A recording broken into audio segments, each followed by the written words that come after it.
শেখ হাসিনার ভারতপ্রীতি সকলেই জানেন, কিন্তু হাসিনা পরবর্তী যে অন্তর্বর্তী সরকার বাংলাদেশে চলছে সেই ইউনূস সরকার কিন্তু প্রথম দিন থেকেই স্পষ্ট করে দিয়েছে ভারতের প্রতি নির্ভরশীলতা কমাতে চান তারা। এমনকি দেশের অভ্যন্তরীণ ব্যাপারে ভারতের নাক গলানো যে তাঁর প্রশাসন আদৌ বরদাস্ত করবে না তাও ঠারে ঠোরে বুঝিয়ে দিয়েছেন তিনি। এবার ভারতকে বড় ধাক্কা দিতে চলেছে ইউনূস প্রশাসন। জানা গেছে ভারতের উত্তর পূর্বে রাজ্যগুলিতে ইন্টারনেট ব্যবস্থা সরবরাহের জন্য যে কেবল লাইন অর্থাৎ সোজা কথা ইন্টারনেট ট্রানজিট বন্ধ করে দিতে চলেছে তারা, এমনটাই খবর। আর এই বিষয়টি নিয়ে নাকি ইতিমধ্যেই প্রশাসনিক স্তরে নির্দেশও দিয়ে দিয়েছেন ইউনূস। আর এই খবর যদি সত্যি হয় তাহলে ভারতের উত্তর পূর্বাঞ্চলের রাজ্যগুলি যেমন ত্রিপুরা, অরুণাচল প্রদেশ, অসম, মিজোরাম, মণিপুর, মেঘালয় এবং নাগাল্যান্ডে দ্রুতগতির ইন্টারনেট আরও ছড়িয়ে দেওয়া সম্ভব হবে না।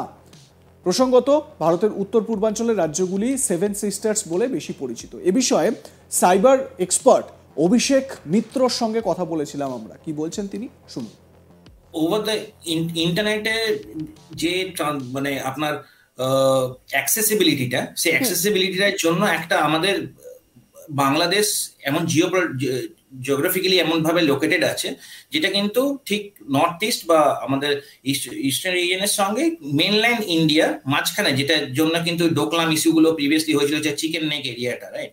তো এইখানে দাঁড়িয়ে থেকে ইন্টারনেটটা থ্রু কেবল লাইন পাস করা বা যেটার জন্য, সেটার জন্য অলরেডি চুক্তি যেটা হয়ে থাকে নর্মালি ছিল যে they will be giving us the permission to do this, মানে কেবলের থ্রু দিয়ে যাতে আমরা ইন্টারনেটটা অ্যাক্সেসটা করতে পারি। যেমন ধরে যখন আন্দামানকে আন্ডার দ্য ওয়াটার, পুরো আন্ডার দ্য সি কানেকশন দেওয়া হয়েছে, রাইট? তাতে ইন্টারনেটটা যাতে আন্দামানের ওখানে স্ট্রং হয়, রাইট? তো সেটা ইন্ডিয়ান জিওগ্রাফিক্যাল এরিয়ার মধ্যে বা কন্ট্রোলের আন্ডারে আছে বলে সেটা পসিবল। এবার যখন ধরে রাখুন এরকম ভাবে ওয়াটার ট্রিটিও যেগুলো আছে, রাইট? তো আমরা এই জায়গাগুলো যখন জিওপলিটিক্যালি প্রবলেম হয় বিভিন্ন দেশের, এবং সেই চুক্তিগুলো আগে হওয়া সত্ত্বেও কিছু কিছু জায়গায় অবজেকশন আছে, যখন নতুন সরকার আসে বা চেঞ্জ হয়, এই জায়গা থেকে দাঁড়িয়ে থেকে নিয়ে ওরা অবজেকশন যেটা করছে এটা ব্রিচ অফ কন্ট্রাক্ট, ঠিক আছে? সেই জায়গা থেকে এটা মানে যদি কেউ বলে যে করবো না, দেন বিভিন্ন বিভিন্ন জিনিস এটা এসকেলেট হতে পারে ম্যাটারটা, তার আগে নিশ্চয়ই আলোচনায় বসবে এবং অনেক কিছু হয়। বাট এটার জন্য প্রবলেম কি হবে যে ডেফিনেটলি চায়না বা আমাদের নেবারিং কান্ট্রি পাকিস্তান এই কোলাবোরেশনে যেটা মেইন ফোকাস হচ্ছে, যাতে নর্থ ইস্টের পার্টটা যাতে ইন্টারনেটের কানেকশনটা না পায় বা উইক থাকে, সেই জায়গা থেকে ইনফরমেশন ট্রাভেলটা পসিবল হবে না অত ইজিলি, এবং নির্ভরশীলতাটা বেড়ে যাবে বা ট্রেসপাসিং ওই জায়গা থেকে হতে পারে বা হবার সম্ভাবনা বাড়তে পারে, বা একটা মানে বিশৃঙ্খল সিচুয়েশন ক্রিয়েট করার জন্য। এখান থেকে আরো একটা বিষয় কিন্তু সামনে আসছে যে নর্থ ইস্ট এমনিতেই পিছিয়ে পড়া বেশ খানিকটা জায়গা, এবং সেখানে দাঁড়িয়ে যে জায়গায় নর্থ ইস্টের অবস্থান, একেবারে প্রতিবেশী যে দেশগুলো রয়েছে তাদের একেবারে বাউন্ডারি এরিয়া, সেখানে যদি ইন্টারনেট পরিষেবা কোনোভাবে ব্যাহত হয়, যোগাযোগ ব্যবস্থা অনেকটা কিন্তু বিচ্ছিন্ন হয়ে যাবে। কারণ এই মুহূর্তে আমরা অনেক বেশি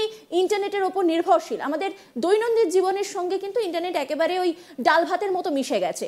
সেখানে দাঁড়িয়ে নিরাপত্তার দিকটাও তো একটা বড় সড়ো প্রশ্নের মুখে পড়ে যাবে। দেখুন, নিরাপত্তা, আমি সাইবার সিকিউরিটির অ্যাঙ্গেলটা যদি বলি, যে তখন ধরে রাখুন ইন্টারনেট কানেকশনসটা উইক আছে বা সেইভাবে কন্ট্রোলের জায়গা নেই, ঠিক আছে?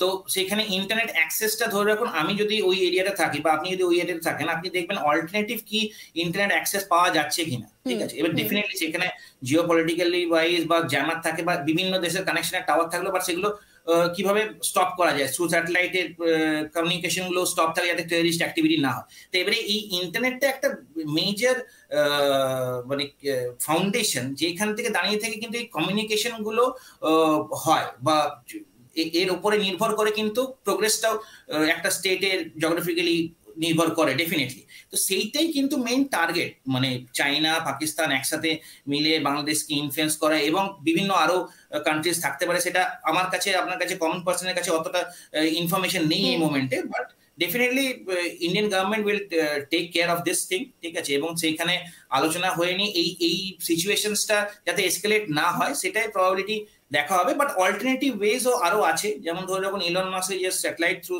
স্টারলিংক, এবং সেইখানে ইন্টারনেটটা অল ওভার দ্য গ্লোব কিভাবে ফ্রিতে অ্যাক্সেস করা যায়, এই যে জায়গাতেও চিন্তা ভাবনা যখন চলছে, আজকালকার দিনে এআই এর অ্যাডভান্সমেন্ট এতটা হয়েছে।